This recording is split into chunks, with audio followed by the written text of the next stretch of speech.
पहला सवाल है कि नाबार्ड के वर्तमान अध्यक्ष कौन है? ये ज़रूर ध्यान रखिएगा, के वी साजी इनके जो है अभी वर्तमान नाबार्ड के क्या हैं? अध्यक्ष हैं वर्तमान में, ठीक है। फिर बात करते हैं नीति आयोग के नए सीईओ कौन बने हैं? बी वी आर सुब्रमण्यम, ठीक है। तो ऐसे सवाल देखिए आपके एग्ज़ाम में छप रहे हैं, तो आप इन सारे सवाल को ज़रूर ध्यान में रखिएगा।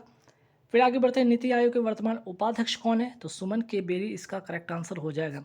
ये तीनों सवाल अपने आप में बहुत ही महत्वपूर्ण हैं, ठीक। चलिए नेक्स्ट सवाल पे आते हैं कि ग्लोबल वार्मिंग में राष्ट्रीय योगदान की ग्लोबल सूची में पहले स्थान पर कौन सा देश है? तो आंसर हो जाएगा यूएसए, अमेरिका पहले स्थान पे। अगर आपसे पूछ लिया जाए इसमें भारत का कौन सा स्थान है, तो भारत का स्थान है आपका 5वां, ठीक है। तो ग्लोबल वार्मिंग में राष्ट्रीय योगदान में आपका जो भारत का स्थान है वो 5वां होगा, ये भी ध्यान आपको रखना है। नेक्स्ट सवाल, ग्लोबल वार्मिंग के लिए जिम्मेदार ग्रीन हाउस गैस की सूची का क्रम इस प्रकार है, ध्यान रखिएगा। जैसे आपका जो CO2 भी आपका ग्लोबल वार्मिंग का जिम्मेदार है, CH4 अर्थात मीथेन और नाइट्रस ऑक्साइड, ठीक। ये तीनों के तुलना अगर पहले सबसे ज़्यादा अगर मैं बात करूँ वो पहले स्थान पे आएगा क्रम के अनुसार, सबसे ज़्यादा CO2 होगा, फिर दूसरे नंबर पे आपका मीथेन होगा, तीसरे नंबर पे N2 होगा, ठीक है। चलिए आगे बढ़ते, ग्रीन हाउस गैस के उत्सर्जन को कम करने के लिए कौन सा प्रोटोकॉल हुआ था? याद रखिए, क्योटो प्रोटोकॉल कहाँ हुआ था? जापान में। और कब हुआ था? 1997 में। और कौन सा सम्मेलन था ये? COP3 सम्मेलन में, ठीक है। चलिए बात करते हैं COP27 का आयोजन कहाँ हुआ? ये भी याद रखिएगा आप लोगों को, शर्म अल शेख और कहाँ? मिस्र में, ठीक है।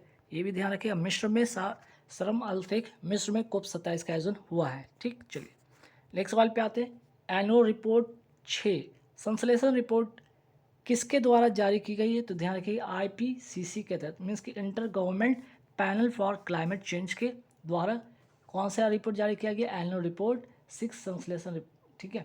चलिए नेक्स्ट सवाल पे आते हैं कि हाल ही में ट्रांस पैसिफिक पार्टनरशिप में शामिल होने वाला देश कौन सा बन गया है? ब्रिटेन आपका जो है ट्रांस पैसिफिक पार्टनरशिप में शामिल हो गया है। आगे बढ़ेंगे सवाल पे, TPP अर्थात ट्रांस पैसिफिक पार्टनरशिप की स्थापना, अभी मैं बात कर ही रहा था कि इसमें शामिल कौन हुआ है? आपका ब्रिटेन इसमें क्या हुआ है? शामिल हुआ है ना। ब्रिटेन इसमें शामिल हुआ है। अगर मैं बात करूँ ये ट्रांस पैसिफिक पार्टनरशिप का स्थापना होता कब है? 2018 में। और अगर मैं बात करूँ प्रशांत महासागर से जिनकी बाउंड्री लगती है, ठीक है, जिनकी बाउंड्री लगती है, ऐसे 11 देश शामिल है इसमें। तो जो आपका ट्रांस पैसिफिक पार्टनरशिप है इसकी स्थापना 2018 में होती है, और इसमें जो प्रशांत महासागर से जिनकी भी बाउंड्री लगती है ऐसे 11 देश उसमें शामिल है, जिसमें ब्रिटेन भी आपका शामिल होता है। इसका मतलब क्या है कि फ्री ट्रेड एग्रीमेंट इसका मतलब होता है, फ्री मुक्त व्यापार इसका उद्देश्य, ठीक है। नेक्स्ट सवाल पे आते हैं कि हाल ही में इसरो ने पुनः परियोजना लॉन्च वाहन स्वात लैंडिंग मिशन RLVLEX का सफलतापूर्वक परीक्षण कहाँ किया है? ठीक है, इंपॉर्टेंट क्वेश्चन, ध्यान रखिएगा। तो इसरो का सवाल है इसलिए इंपॉर्टेंट बनता है, ध्यान रखिएगा। आंसर हो जाएगा चित्रकूर्ग और कहाँ? कर्नाटक में, ठीक है। पुनः परियोज, ध्यान रखिएगा, पुनः परियोज लॉन्च वाहन स्वास्थ्य लैंडिंग मिशन, ठीक है। चलिए नेक्स्ट सवाल पे आते हैं कि ठीक है, INS-2B सैटेलाइट को किसके द्वारा लॉन्च किया गया है? तो ये भी ध्यान रखिएगा, PSLV C-54 के द्वारा लॉन्च किया गया है। आगे बढ़ते, INS-2B सैटेलाइट का हाल ही में ग्राउंड स्टेशन कहाँ बनाया गया? थिम्पू, भूटान में इसका बनाया गया है। नेक्स्ट सवाल पे आते हैं कि मेगा ट्रॉपिक्स को किस देश की सहायता से लॉन्च किया गया था? भारत और फ्रांस की सहायता से इसे लॉन्च किया गया था। आगे बढ़ेंगे सवाल पे, हाल ही में अमेरिका ने किस देश की नौसेना के साथ पहला पनडुब्बी रोधी अभ्यास का आयोजन किया है? दक्षिण कोरिया तथा जापान के साथ, ठीक है। जो कि नॉर्थ कोरिया के काउंटर अटैक में, जो कि नॉर्थ कोरिया क्या है आपके जो पानी के अंदर, ठीक है, ड्रोन से ले जाने वाले जो परमाणु हथियार है उसका परीक्षण किया, उसी के काउंटर अटैक में अमेरिका ने क्या किया? दक्षिण कोरिया और जापान के साथ इसका अभ्यास किया पहला पनडुब्बी रोधी, ठीक है। चलिए नेक्स्ट सवाल पे आते हैं, हाल ही में अंतरिक्ष कंपनी इन स्पेस ने स्टार्टअप के लिए अंतरिक्ष डिज़ाइन प्रयोगशाला का उद्घाटन कहाँ किया गया? भोपाल। और ये कहाँ है? कहाँ है आपका? अहमदाबाद। आप भोपाल मत समझिएगा, भोपाल तो आपका मध्य प्रदेश की राजधानी, यहाँ पे भोपाल हो रहा है अर्थात अहमदाबाद की बात हो रही है, ठीक है। तो ध्यान रखिएगा इन स्पेस, अगर मैं बात करूँ इन स्पेस का फुल फॉर्म क्या होगा? Indian national space promotion and authorisation centre, जिसकी स्थापना कब होती है? 2020 में इसकी स्थापना होती है। इन स्पेस की स्थापना अगर पूछे कब होती है? 2020 में होती है। अगर बात हो रही थी इसरो की, अगर यहाँ पे बात हो ही रही थी, तो इसरो के 10वें अध्यक्ष कौन बने हैं? एस सोमनाथ, ये भी ध्यान आपको रखना है। आगे बढ़ते हैं सवाल पे। 36वां राष्ट्रीय खेल 2022 की मैं बात करूँ, इसका आयोजन होता कहाँ पे? गुजरात में। शुभंकर का शुभंकर जरूर ध्यान रखिएगा। सावज। योगासन में गोल्ड किसने जीता? पूजा पटेल ने जीता है। बेस्ट स्टेट का अवार्ड किसे मिला? महाराष्ट्र को मिला। ये दोनों बातें ध्यान रखना आपको। एक तो 36वां राष्ट्रीय खेल का आयोजन गुजरात, शुभंकर सावज। योगासन में गोल्ड पूजा पटेल। बेस्ट स्टेट का अवार्ड महाराष्ट्र को मिलता है। फिर बात करते हैं 37वां राष्ट्रीय खेल 2023, ये कहाँ पे आयोजन होगा? अर्थात 2023 में गोवा में होगा, मोस्ट इंपॉर्टेंट क्वेश्चन। और इसके बाद 38वां जो होगा वो कहाँ होगा? उत्तराखंड में होगा। ठीक है, गुजरात हो गया, 36वां 37वां आपका गोवा होगा, 38वां जो होगा उत्तराखंड होगा। ठीक, नेक्स्ट सवाल पे आते हैं। हाल ही में एयरटेल ने किस बैंक के सहयोग के से व्हाट्सएप बैंकिंग सेवाएं प्रारंभ की है? इंडियन पोस्ट पेमेंट बैंक के द्वारा। ठीक है, इंडियन पोस्ट पेमेंट बैंक के द्वारा ये सेवा शुरू किया है। नेक्स्ट, भारत में 5G सेवा कब और कितने शहरों में शुरू की गई थी? पहला सवाल यहाँ पे कब, तो 1 अक्टूबर 2022 को। और कितने शहरों में? 13 शहरों में। आगे बढ़ते सवाल में कि पटना मेट्रो परियोजना के लिए किस अंतर्राष्ट्रीय संस्था द्वारा आर्थिक सहायता प्रदान की जा रही है? आंसर हो जाएगा यहाँ पे जापान अंतर्राष्ट्रीय सहयोग एजेंसी। ठीक है, जीका। ठीक है, इसका फुल जो होगा शॉर्ट फॉर्म जीका होगा, ध्यान रखिएगा। और ये शुरुआत कब होती है इसकी? 2018 में इसकी शुरुआत होती है। पटना मेट्रो परियोजना की शुरुआत कब होती है? 2018 में होती है। इसकी कुल लंबाई कितनी होने वाली? 14.05 किलोमीटर होने वाली। दोनों बातें आप ध्यान रखिएगा। नेक्स्ट सवाल पे आते हैं। एशियन डेवलपमेंट बैंक के उपाध्यक्ष कौन है? अशोक लवासा हैं। जापान के वर्तमान प्रधानमंत्री कौन है? फुमिदो किशिडो। ठीक, हाल ही में स्कूल चले अभियान का शुभारंभ कहाँ किया गया? श्रावस्ती, उत्तर प्रदेश में। आगे बढ़ेंगे सवाल पे। नव भारत साक्षरता अभियान का अवधि क्या रहेगा? 2022 से 27 तक रहेगा। और इसमें 1037 करोड़ रुपए इसके लिए आरक्षित है, ये भी ध्यान आपको रखना है। पंचामृत योजना कहाँ का? उत्तर प्रदेश का। और क्या? गन्ने का उत्पादन को बढ़ावा देना इसका उद्देश्य है। नेक्स्ट सवाल पे आते हैं। फरवरी 2023 की CCTNS रैंकिंग में पहला स्थान किसे प्रदान किया गया? हरियाणा पुलिस को प्रदान किया गया। CCTNS का full form crime and criminal, ठीक है, crime and criminal tracking network system इसका फुल फॉर्म होगा। शुरुआत होता है 2009 में इसकी शुरुआत होती है। BSNL के साथ समझौता हुआ है इंटरनेट के लिए। ठीक है, इसकी इंटरनेट सुविधा प्रदान करने के लिए BSNL के साथ इसने समझौता किया गया। और यह रिपोर्ट जारी कौन करता है? गृह मंत्रालय जो है इसकी रिपोर्ट जारी करती है। नेक्स्ट सवाल पे आता है कि सिंधु घाटी सभ्यता का सबसे बड़ा संग्रहालय कहाँ स्थापित होगा? राखीगढ़, हरियाणा में इसका स्थापना होगा, याद रखिएगा। नेक्स्ट सवाल। हाल ही में मियामी ओपन 2023 की महिला एकल, ठीक है, एकल में महिला एकल वर्ग की विजेता कौन है? ध्यान रखिएगा, पेट्रो क्वितोवा, जो कि कहाँ की? चेक गणराज्य की है। ठीक है, पेट्रो क्वितोवा चेक गणराज्य की, ध्यान रखिएगा। अगर मैं बात करूँ यहाँ मियामी ओपन, इसका आयोजन कहाँ हुआ? USA में होता है। और शुरुआत कब होती है? 1985 में इसकी शुरुआत होती है। दोनों बातें आपको ध्यान रखना है। तो मियामी ओपन 2023 इंपॉर्टेंट सवाल है, आपको ध्यान में रखना है। ठीक है, चलिए नेक्स्ट सवाल पे आते हैं। मियामी ओपन 2023 का पुरुष एकल, यहाँ तो हो गया आपका। महिला एकल में आपका हो गया पेट्रा क्वितोवा हो गया, जो कि चेक गणराज्य की खिलाड़ी हैं। अगर मैं बात करूँ यहाँ पे मियामी ओपन 2023 का पुरुष एकल विजेता कौन है? डेनियल मेदवेदेव, जो कि रूस के खिलाड़ी हैं। चलिए नेक्स्ट सवाल पे आते हैं।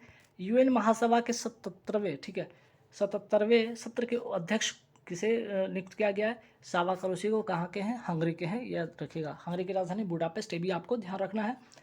वर्ल्ड बैंक के वर्तमान मुख्य अर्थशास्त्री कौन है? इंद्रजीत गिल है। हाल ही में विश्व बैंक ने वित्त वर्ष 2023-24 के लिए, वर्ल्ड बैंक ने 2023-24 के लिए भारत के GDP विकास दर का अनुमान कितना किया? 6.3% किया है।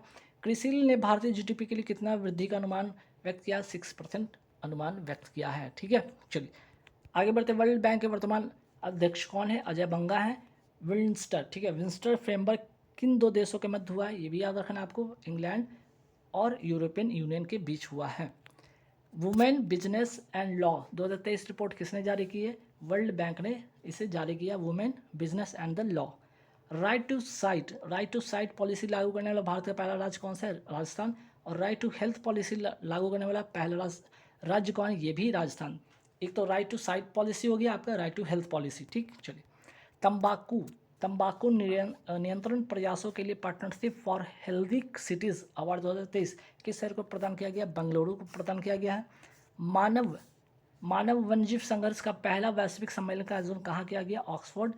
इसमें कौन कौन से जो संस्था इसमें पार्टिसिपेट कर रही है? IUCN कर रही है, FAO कर रही है, UNDP इसके साथ पार्टिसिपेट कर रही है, ध्यान रखिएगा। ठीक है, चलिए नेक्स्ट सवाल पे आते हैं। COP15 अगर मैं बात करूँ COP15 में क्या हुआ था, जैव विविधता संरक्षण के लिए हुआ था। कहाँ? मॉन्ट्रियल कनाडा में हुआ था इसका आयोजन। और इसी में कुनमिंग जो है ना, कुनमिंग मॉन्ट्रियल घोषणा पत्र इसी में जारी किया गया था COP15 में। ठीक है, चलिए आगे बात करते हैं एमएफ हाइड्रा। एमएफ हाइड्रा दुनिया की तरल हाइड्रोजन संचालित नौका कहाँ प्रारंभ किया गया? नॉर्वे में। ठीक है, नॉर्वे की राजधानी पूछ लिया जाए आपसे तो बताइएगा, इसका आंसर होगा ओस्लो। ठीक, चलिए नेक्स्ट सवाल पे आते हैं। किस कंपनी ने भारत का पहला H2ICE तकनीक से चलने वाला हाइड्रोजन ट्रक लॉन्च किया है? आंसर हो जाएगा रिलायंस। ठीक है, आंसर हो जाएगा इसका रिलायंस H2ICE। राष्ट्रीय हरित, नेक्स्ट सवाल है, राष्ट्रीय हरित हाइड्रोजन मिशन का लक्ष्य कब तक रखा गया? वर्ष 2030 तक रखा गया राष्ट्रीय हरित hydrogen mission. Most important question, ध्यान रखिएगा, लक्ष्य एक आध सवाल आपके एग्जाम में पूछे जाते हैं। देश की पहली हरित हाइड्रोजन मिशन परियोजना कहाँ प्रारंभ हुई? सूरत, गुजरात में प्रारंभ हुई थी। हाल ही में ह्यू एंड क्राई नोटिस कहाँ जारी किया गया? पंजाब में जारी किया गया, ध्यान रखिएगा इसे। चंडीगढ़ एयरपोर्ट का नया नाम क्या हो गया? शहीद भगत सिंह एयरपोर्ट इसका नाम हो गया है। नेक्स्ट सवाल पे आते हैं, वुड कार्विंग जो कि लकड़ी पर नक्काशी इसका मतलब होता है, का जीआई टैग किसे मिला है? लद्दाख को मिला है। नेक्स्ट सवाल पे आते हैं, 4 अप्रैल 2023 को देश भर में 24वें तीर्थंकर महावीर की जयंती मनाई गई। इनका संबंध किस धर्म से? तो जैन धर्म से है। मैड्रिड स्पेन मास्टर टूर्नामेंट 2023 जो कि बैडमिंटन का ये जो आपका टूर्नामेंट है, इसमें महिला एकल विजेता कौन बनी है? मनिष्का जो कि इंडोनेशिया की है। उप विजेता बनी है PV सिंधु। पुरुष एकल इसमें विजेता कौन है? निशिमातो जो कि जापान के हैं। दोनों बातें आपको ध्यान रखना है। चलिए नेक्स्ट सवाल पे आते हैं, हाल ही में डिजिटल रेडियो स्टेशन रेडियो संगवारी का शुभारंभ कहाँ हुआ? छत्तीसगढ़ में। ठीक है, मोस्ट इंपॉर्टेंट क्वेश्चन, रेडियो संगवारी छत्तीसगढ़ में।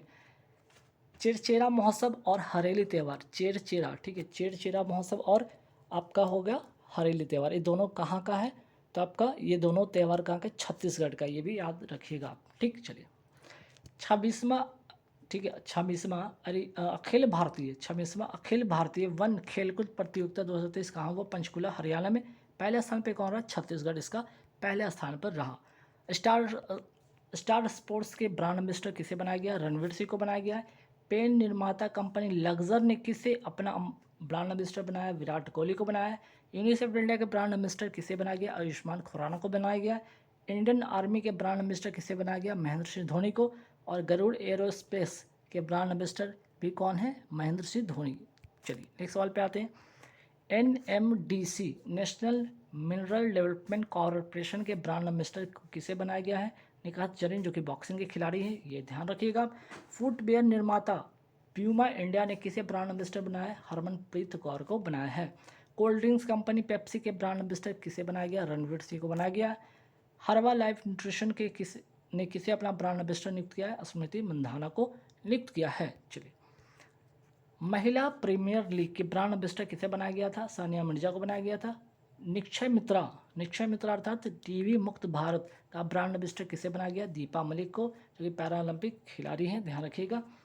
टीवी हारेगा देश जीतेगा का लक्ष्य कब तक है? ये भी ध्यान रखिएगा, 2025 तक इसका लक्ष्य है। ठीक है, 2025 तक क्या है इसका लक्ष्य, ध्यान रखिएगा आप इसे, इसकी पीडीएफ में इसकी सुधार हो जाएगी, ध्यान रखिएगा 2025। चलिए नेक्स्ट सवाल पे आते हैं, एक जिला एक उत्पाद उत्तर प्रदेश के ब्रांड एम्बेसडर किसे बनाया गया? इसके लिए कंगना रनौत को बनाया गया है। ICICI बैंक का 360 डिग्री जागरूकता अभियान के ब्रांड एम्बेसडर किसे बनाया गया? सूर्यकुमार यादव को। हाल ही में भारत ने पहली बार किसके साथ रक्षा सहयोग समझौता किया? रोमानिया के साथ किया है। आगे बढ़ते हैं, खाद्य और कृषि संगठन ने 12वें सत्र की अध्यक्षता किसने की है? तो आंसर हो जाएगा डॉक्टर BN त्रिपाठी, और भारत इसका क्या है? इस बार का उपाध्यक्ष है। भारतीय वायुसेना कोप इंडिया लड़ाकू प्रशिक्षण अभ्यास का आयोजन किस देश के साथ किया है? अमेरिका के साथ किया है, ध्यान रखिएगा। और आयोजन कहाँ होगा? पश्चिम बंगाल में क्लाईमुंडा एयरबेस में होगा इसका आयोजन, ये भी ध्यान रखना। कोप इंडिया लड़ाकू प्रशिक्षण अभ्यास किसके साथ? तो USA के साथ, भारत और USA के साथ आयोजन होगा पश्चिम बंगाल में क्लाईमुंडा एयरबेस में। ठीक है, चलिए रेड फ्लैग अभ्यास किन 2 देशों के बीच हुआ है? भारत और अमेरिका के बीच हुआ है हाल ही में। ऑफेक, ठीक है, ऑफेक 13 जासूसी सैटेलाइट को किसने लॉन्च किया है? इजराइल ने इसे लॉन्च किया है। आगे बढ़ते, इजराइल की जासूसी एजेंसी का नाम क्या है? मोसाद। ठीक है, इसका आंसर हो जाएगा मोसाद। आगे बढ़ेंगे सवाल पे, अंतर्राष्ट्रीय अंतरिक्ष स्टेशन पर जाने वाली सऊदी अरब की, ठीक है, सऊदी अरब की पहली महिला अंतरिक्ष यात्री कौन है? रेना बरवानी। ठीक है, रेना बरवानी ध्यान रखिएगा। चलिए नेक्स्ट सवाल पे आते हैं। 51 स्टारलिंक उपग्रह को किसने लॉन्च किया है? फाल्कन, ठीक है, फाल्कन 9, इसको ध्यान रखिएगा, फाल्कन 9। 51 स्टारलिंक उपग्रह को किसने लॉन्च किया है? फाल्कन 9। ठीक, चलिए आगे बढ़ते हैं सवाल पे। हाल ही में फ्रांस के सर्वोच्च नागरिक पुरस्कार सेवेलियर डे ला लिगियन डी होनूर से किसे सम्मानित किया गया? किरण नादर को। ठीक है, किरण नादर को फ्रांस के सर्वोच्च नागरिक पुरस्कार सेवेलियर डे ला लिगियन डी होनूर से सम्मानित किया गया किरण नादर को। चीन की युआन ने किस देश में सबसे अधिक कारोबार वाली मुद्रा के रूप में डॉलर को प्रतिस्थापित किया गया? आंसर हो जाएगा रूस। नेक्स्ट सवाल पे आते हैं। चीन के वर्तमान राष्ट्रपति कौन है? सी जिनपिंग है, याद रखिएगा। आगे बढ़ते सवाल पे कि निक्केई एशिया की रिपोर्ट के अनुसार दुनिया का तीसरा सबसे बड़ा ऑटो बाजार कौन है? भारत है। वर्ल्ड रिपोर्ट 2023 किसने जारी किया? यूएन ह्यूमन राइट वॉच ने। ठीक है, यूएन ह्यूमन राइट वॉच ने वर्ल्ड रिपोर्ट 2023 जारी किया हाल ही में। आगे बढ़ते हाल ही में किस राज्य को मिर्चा चावल का जीआई टैग मिला है? आंसर हो जाएगा बिहार। जो बिहार में कहाँ का? पश्चिम चंपारण का है ये मिर्चा चावल। ठीक है, मिर्च के आकार का ही चावल होता है, इसलिए मिर्चा चावल इसका नाम दिया गया। इसका जीआई टैग किसको मिला? बिहार के पश्चिम चंपारण को मिला। अब आइए बिहार को कौन कौन सा जीआई टैग मिला? अभी ये 4-5 नाम जरूर ध्यान रखिए। जैसे मगही पान को मिला है, भागलपुर का जर्दालू आम को मिला है। ठीक है, जर्दालू आम को मिला है, मिथिला मखाना को मिला है, कतरनी चावल को मिला और शाही लीची को। ठीक है, ये आपको 5 नाम याद रखना है। अब ये वाराणसी के 4 उत्पाद को जो जीआई टैग मिला उसका नाम क्या गया? जैसे वाराणसी पान हो गया, भांता बैगन हो गया, आदम चीनी हो गया और लंगड़ आम। ठीक है, चलिए हाल ही में संशोधित प्रतिस्पर्धा संशोधन विधेयक 2023 पहली बार राष्ट्रपति द्वारा कब पारित किया गया? वर्ष 2023 में। और प्रतिस्पर्धा जो अधिनियम ये है कब का? तो आपका 2002 का अधिनियम है। ठीक है, हाल ही में फिक्की महिला संगठन के अध्यक्ष पद पर किसे नियुक्त किया गया है? सुधा शिव कुमार को नियुक्त किया गया है। अगर मैं बात करूं फिक्की महिला संगठन को क्या कहा जाता है? फ्लो कहा जाता है। यह सबसे पुराना महिला व्यापारी संघ है और इसका मुख्यालय कहाँ है? नई दिल्ली। स्थापना होता है 1983 में। एथलीट एम्बेसडर किसे बनाया गया है? सलीमा टेटे को, जो कि हॉकी की खिलाड़ी हैं। फिक्की का महासचिव किसे बनाया गया है? ध्यान रखिएगा, शैलेश पाठक को बनाया गया फिक्की के महासचिव। हार्वर्ड लॉ रिव्यू के अध्यक्ष किसे बनाया गया? अप्सरा अय्यर को बनाया गया है। तेलंगाना की पहली महिला मुख्य सचिव किसे नियुक्त किया गया? शांति कुमारी को नियुक्त किया गया है। हर पेमेंट डिजिटल मिशन किसने प्रारंभ किया है? Reserve bank of India her payment digital mission को लॉन्च किया है। क्रिप्टो मुद्रा या वर्चुअल संपत्ति के व्यापार पर कौन सा कानून लागू होगा? आंसर हो जाएगा मनी लॉन्ड्रिंग एक्ट 2002 का। तो गाइस